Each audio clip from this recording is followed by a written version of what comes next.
দলীয় সিদ্ধান্ত অমান্য করায় ব্যারিস্টার রুমিন ফারহানা সহ 9 নেতাকে বহিষ্কার করল বিএনপি। দলের কেউ স্বতন্ত্র নির্বাচন করলে এই কঠোর ব্যবস্থা। নেতাকর্মীদের উদ্দেশ্যে আবারও সতর্কবার্তা। খালেদা জিয়াকে শেষ শ্রদ্ধা জানাতে ঢাকায় আসছেন ভারতের পররাষ্ট্রমন্ত্রী এস জয়শঙ্কর। বুধবার মানিক মিয়া অ্যাভিনিউতে বিএনপি চেয়ারপারসনের জানাজায় সশরীরে অংশ নেবেন পাকিস্তানের পররাষ্ট্রমন্ত্রী ইসাহাক দার। মাকে নিয়ে তারেক রহমানের আবেগঘন বার্তা দিয়ে ফেসবুক পোস্ট। জানালেন বাংলাদেশের গণতান্ত্রিক পরিক্রমায় চিরস্মরণীয় হয়ে থাকবেন খালেদা জিয়া। খালেদা জিয়ার মৃত্যুতে 3 দিনের রাষ্ট্রীয় শোক, কাল সাধারণ ছুটি ঘোষণা। 7 দিনের শোক কর্মসূচি পালন করবে বিএনপি। অশ্রুসিক্ত পুরো দেশ। তিনবারের প্রধানমন্ত্রী খালেদা জিয়ার মৃত্যুতে শেখ হাসিনার শোক। জিয়া পরিবারের প্রতি সমবেদনা জানিয়ে সজীব ওয়াজেদ জয়ের ফেসবুক পোস্ট। বিএনপির গঠনতন্ত্র ও দলীয় সিদ্ধান্ত অমান্য করে সাংগঠনিক কর্মকাণ্ড পরিচালনার অভিযোগে ব্যারিস্টার রুমিন ফারহানা সহ 9 নেতাকে দল থেকে বহিষ্কার করেছে বিএনপি। মঙ্গলবার সন্ধ্যায় গণমাধ্যমে পাঠানো এক বিজ্ঞপ্তিতে এই তথ্য জানানো হয়। বিজ্ঞপ্তিতে বলা হয়, বহিষ্কৃতদের বাংলাদেশ জাতীয়তাবাদী দলের প্রাথমিক সদস্য পদসহ সব পর্যায়ের পদ থেকে অব্যাহতি দেওয়া হয়েছে। বহিষ্কৃতদের মধ্যে রয়েছেন দলটির জাতীয় নির্বাহী কমিটির সহ আন্তর্জাতিক বিষয়ক সম্পাদক ব্যারিস্টার রুমিন ফারহানা, সদস্য মোহাম্মদ গিয়াসউদ্দিন, মোহাম্মদ শাহ আলম, হাসান মামুন ও আব্দুল খালেক। এছাড়া কেন্দ্রীয় ছাত্রদলের সাবেক সহ সভাপতি ও হিন্দু বৌদ্ধ খ্রিস্টান কল্যাণ ফ্রন্টের মহাসচিব তরুণ দে, ঢাকা মহানগর উত্তরের সাবেক আহ্বায়ক সাইফুল আলম নীরব, সিলেট জেলা বিএনপির সহ সভাপতি মামুনুর রশিদ এবং বাঞ্ছারামপুর উপজেলা বিএনপির সভাপতি কৃষিবিদ মেহেদী হাসান পলাশকেও বহিষ্কার করা হয়েছে। দলীয় শৃঙ্খলা রক্ষা এবং সংগঠন আরও সুসংগঠিত করার অংশ হিসেবে এই সিদ্ধান্ত নেওয়া হয়েছে বলে জানিয়েছে বিএনপি। ওয়ালিউল হাসানাত, যুগান্তর নিউজ।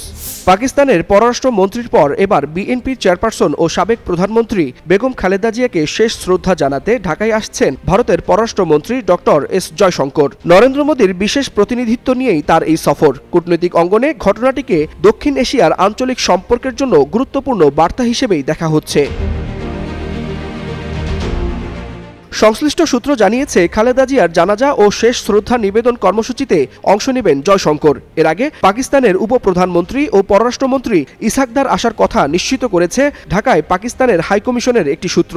পাশাপাশি ভুটানের পররাষ্ট্রমন্ত্রী এবং মালদ্বীপের এক মন্ত্রীর সফরও চূড়ান্ত পর্যায়ে। আন্তর্জাতিক এই প্রতিনিধিদের আগমন ঘিরে নেওয়া হয়েছে বিশেষ নিরাপত্তা ও কূটনৈতিক প্রস্তুতি।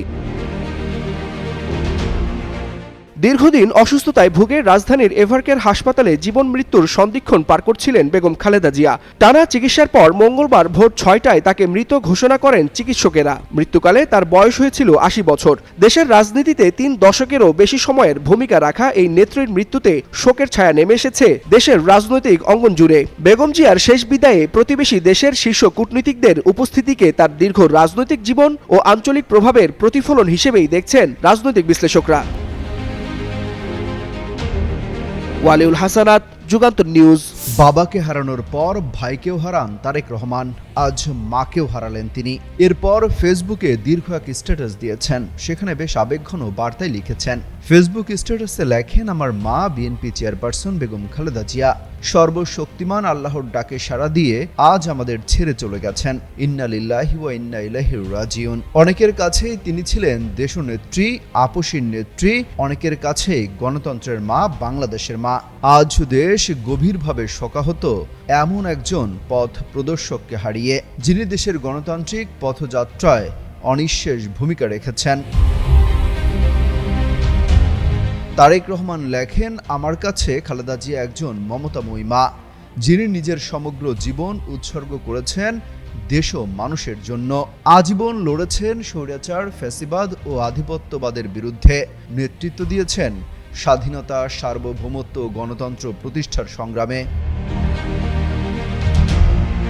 তারেক রহমান পোস্টে উল্লেখ করেন, ত্যাগ ও সংগ্রামে ভাস্বর হয়েও তিনি ছিলেন পরিবারের সত্যিকারের অভিভাবক, এমন একজন আলোকবর্তিকা যার অপরিসীম ভালোবাসা আমাদের সবচেয়ে কঠিন সময়েও শক্তি ও প্রেরণা জুগিয়েছে। তিনি বারবার গ্রেফতার হয়েছেন, চিকিৎসা থেকে বঞ্চিত হয়েছেন, সর্বোচ্চ নিপীড়নের শিকার হয়েছেন। তবুও যন্ত্রণা, একাকিত্ব, অনিশ্চয়তার মধ্যে থেকেও তিনি অদম্য সাহস, সহানুভূতি ও দেশপ্রেম সঞ্চার করেছিলেন পরিবারের প্রতিটি সদস্যের মাঝে। দেশের জন্য তিনি হারিয়েছেন স্বামী, হারিয়েছেন সন্তান। তাই এই দেশ, এই দেশের মানুষই ছিল তার পরিবার, তার সত্তা, তার অস্তিত্ব। তিনি রেখে গেছেন জনসেবা, ত্যাগ ও সংগ্রামের এক অবিস্মরণীয় ইতিহাস, যা বাংলাদেশের গণতান্ত্রিক পরিক্রমায় চিরস্মরণীয় হয়ে থাকবে। অমিত হাসান রবিন, যুগান্তর নিউজ। দীর্ঘদিন ধরেই রাজধানীর এভারকেয়ার হাসপাতালে ছিলেন নিবিড় পর্যবেক্ষণে। টানা অসুস্থতার সাথে লড়াইয়ের পর না ফেরার দেশে পাড়ি জমিয়েছেন বিএনপির চেয়ারপারসন খালেদা জিয়া। তার মৃত্যুতে শোকে স্তব্ধ পুরো দেশ। শোক জানিয়েছেন রাজনীতিক, বিভিন্ন দেশের রাষ্ট্রপ্রধান থেকে শুরু করে বিভিন্ন আন্তর্জাতিক সংস্থাও। এমন পরিস্থিতিতে জাতির উদ্দেশ্যে ভাষণ দেন অন্তর্বর্তী সরকারের প্রধান উপদেষ্টা অধ্যাপক ডক্টর মোহাম্মদ ইউনূস। মঙ্গলবার দুপুর 12টায় জাতির উদ্দেশ্যে দেওয়া ভাষণে প্রধান উপদেষ্টা জানান, বিএনপি চেয়ারপারসনের মৃত্যুতে বুধবার থেকে শুক্রবার পর্যন্ত 3 দিনের রাষ্ট্রীয় শোক ঘোষণা করা হয়েছে। এছাড়া বুধবার সারা দেশে সাধারণ ছুটি থাকবে।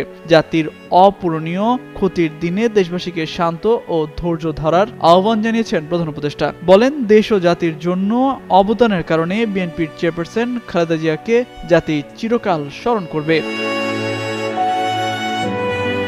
এর আগে মঙ্গলবার সকাল 6টায় রাজধানীর এভারকেয়ার হাসপাতালে চিকিৎসাধীন অবস্থায় শেষ নিঃশ্বাস ত্যাগ করেন খালেদা জিয়া। এই সময় তার পাশে ছিলেন ছেলে তারেক রহমান, তারেকের স্ত্রী জুবাইদা রহমান, মেয়ে জায়মা রহমান সহ পরিবারের সদস্য ও বিএনপির মহাসচিব মির্জা ফখরুল ইসলাম আলমগীর। খালেদা জিয়া দীর্ঘদিন ধরেই নানা অসুস্থতায় ভুগছিলেন। চলতি বছর 7 জানুয়ারি লন্ডনে খালেদা জিয়াকে চিকিৎসা দেওয়া হয়েছিল। তার স্বাস্থ্যের অনেকটা উন্নতিও হয়েছিল, তবে নানা রোগে, জটিলতা ও শরীর মনের ধকল সহ্য করে তিনি দুর্বল হয়ে পড়েছিলেন। সবশেষ গত 23 নভেম্বর তাকে রাজধানীর এভারকেয়ার হাসপাতালে ভর্তি করা হয়েছিল।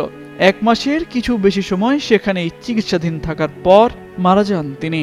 3 বারের সাবেক প্রধানমন্ত্রী ও বিএনপি চেয়ারপারসন খালেদা জিয়ার মৃত্যুতে শোক জানিয়েছেন ক্ষমতাচ্যুত সাবেক প্রধানমন্ত্রী ও মানবতা বিরোধী অপরাধে মৃত্যুদণ্ডপ্রাপ্ত আসামি শেখ হাসিনা। মঙ্গলবার সকাল 10:30টার পর আওয়ামী লীগের অফিসিয়াল ফেসবুক পেজে শোক জানান তিনি। পোস্টে লেখা হয়, বাংলাদেশের প্রথম নারী প্রধানমন্ত্রী হিসেবে ও গণতন্ত্র প্রতিষ্ঠার আন্দোলনে তার অবদান অপরিসীম। তার মৃত্যুতে বাংলাদেশের বর্তমান রাজনীতিতে এবং বিএনপির নেতৃত্বে এক অপূরণীয় ক্ষতি হলো। তিনি খালেদা জিয়ার আত্মার মাগফিরাত কামনা করেন। পোস্টে শেখ হাসিনা লেখেন, তার ছেলে তারেক রহমান ও পরিবারের অন্যান্য শোকাহত সদস্যের প্রতি গভীর সমবেদনা জানান। মহান আল্লাহ তার পরিবারের সদস্যের এবং বিএনপির সবাইকে এই শোক কাটিয়ে উঠতে সহায়তা করবেন, এমনটাই আশা প্রকাশ করেন তিনি। একই সঙ্গে শোক প্রকাশ করেন সাবেক প্রধানমন্ত্রী শেখ হাসিনার পুত্র ও আওয়ামী লীগের তথ্য ও যোগাযোগ প্রযুক্তি উপদেষ্টা সজীব ওয়াজেদ জয়। খালেদা জিয়ার এই মৃত্যু বর্তমানে বাংলাদেশকে স্থিতিশীল করার প্রচেষ্টায় একটি বড় ধাক্কা বলেও উল্লেখ করেন তিনি।